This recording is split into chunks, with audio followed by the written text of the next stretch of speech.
Welcome to Navata TV top 10 bulletin news కి స్వాగతం. నేను మీ పావని.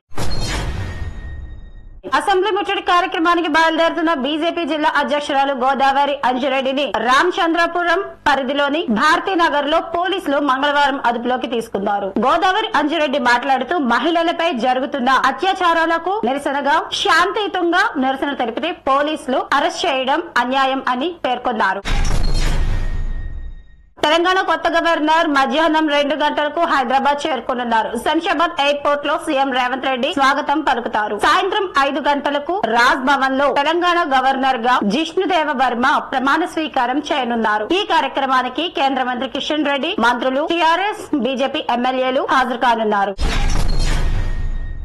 ముంబైలోని చన్పూర్ స్టేషన్ సమీపంలో గల రైల్వే ట్రాక్ పై కొబ్బరికాయలు కొడుతూ భక్తులు పూజలు చేస్తున్నారు. ఇది ప్రమాదకరమని ఓ వ్యక్తి రైల్వే అధికారులకు ఫిర్యాదు చేయడంతో భక్తులను అక్కడి నుంచి పంపించేశారు. అయితే అక్కడ ఎందుకు పూజలు చేస్తున్నారని ఓ భక్తుడిని ప్రశ్నించగా గతంలో ఇక్కడే ఒక ఆలయం ఉండేదని, అప్పటి నుంచి ఆచారాన్ని పాటిస్తున్నామని భక్తులు ఆర్పీఎఫ్ కి సమాధానమిచ్చారు.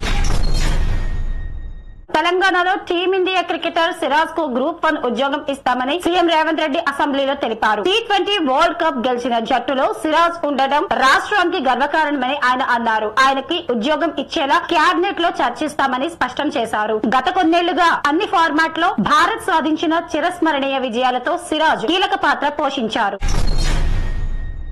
తల్లికి జబ్బు చేస్తే సేవ చేయాల్సిన కుమారుడు రోడ్డు పైన వదిలేసిన ఘటన మేడ్చల్ పరిధిలో జరిగింది. స్థానికంగా నివసించే అరవింద్ తన తల్లి అనారోగ్యంతో ఉంటే ఆసుపత్రికి తీసుకెళ్తానని చెప్పి బోయిన్పల్లిలో ఓ ఫుట్ పాత్ మీద వదిలేశాడు. ఆ తల్లి స్పృహ తప్పి పడిపోగా పోలీసులు గాంధీ ఆసుపత్రికి తరలించారు. కర్కశంగా ప్రవర్తించిన కడుపు తీపి చంపుకోలేక చనిపోయే ముందు ఆ కొడుకుని చూడాలని కోరుకుంది. ఈ ఘటన స్థానికులను కన్నీరు పెట్టించింది.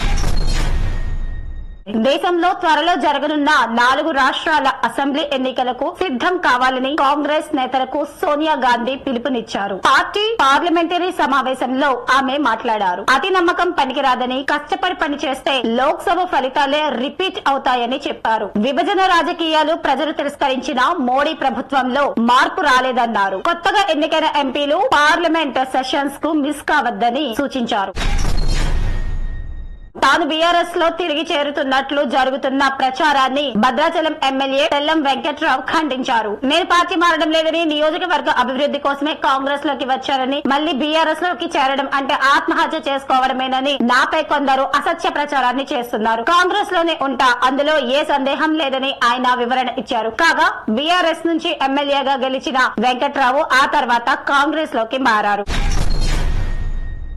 భారత రాజ్యాంగ మొట్టమొదటి ఎడిషన్ కు ఇటీవల వేలంలో 48 లక్షల రూపాయలకు విక్రయించారు. ఇప్పటి వరకు జరిగిన వేలంలో ఇదే అత్యధికం. డెహ్రాడూన్ లోని సర్వే ఆఫ్ ఇండియా కార్యాలయంలో 1950లో ప్రచురించిన 1000 కాపీల్లో ఇది ఒకటి. దీనిపై బిఆర్ అంబేద్కర్, నెహ్రూ, ప్రేమ్ విహారీ నారాయణ సంతకాలు ముద్రించడం విశేషం. sapronaut.com లో ఈ నెల 24 నుంచి 26 వరకు వేలం నిర్వహించారు. 1785 నాటి భగవద్గీతను 19.20 లక్షలకు విక్రయించారు. చీల్చి చెండాడుతా అన్నవారు సభకు రావడం లేదని మాజీ సీఎం కేసీఆర్ పై సీఎం రేవంత్ రెడ్డి అసెంబ్లీలో సెటైర్లు వేశారు. ఆయన చీల్చి చెండాడుతాడని బుల్లెట్ ప్రూఫ్ జాకెట్ ధరించి వచ్చానని సీఎం ఎద్దేవా చేశారు. మైనార్టీలకు మంత్రి పదవి ఇవ్వలేదని ముసల కన్నీరు కారుస్తున్నారు. తొలి 5 ఏళ్లలో బీఆర్ఎస్ కూడా మైనార్టీలకు, మహిళలకు ఒక్కరికి కూడా మంత్రి పదవి ఇవ్వలేదు. ఆ విషయం గుర్తుంచుకోవాలి అని సీఎం ఫైర్ అయ్యారు. వెనకాల కూర్చున్న అక్కల మాటలు వింటే కేటీఆర్ జేబీఎస్ లో కూర్చోవలసి వస్తుందని సీఎం రేవంత్ అసెంబ్లీలో అన్నారు. సీఎం వ్యాఖ్యలపై బీఆర్ఎస్ నేతలు ఆగ్రహం వ్యక్తం చేశారు. వెల్లోకి వచ్చి నిరసన తెలిపారు. మరోవైపు కాంగ్రెస్ నుంచి పదవులు అనుభవించిన నేతలు ఇప్పుడు ఆ పార్టీని తిడుతున్నారు అని మంత్రి సీతక్క దుయ్యబట్టారు. సీఎం తనని ఎందుకు టార్గెట్ చేస్తున్నారో అర్థం కావడం లేదని, ఆ వ్యాఖ్యలు వెనక్కి తీసుకోవాలని సబిత డిమాండ్ చేశారు. ఇది ఇవాల్టి టాప్ 10 బులెటిన్ న్యూస్. మరో టాప్ 10 బులెటిన్ న్యూస్ లో మళ్ళీ కలుద్దాం.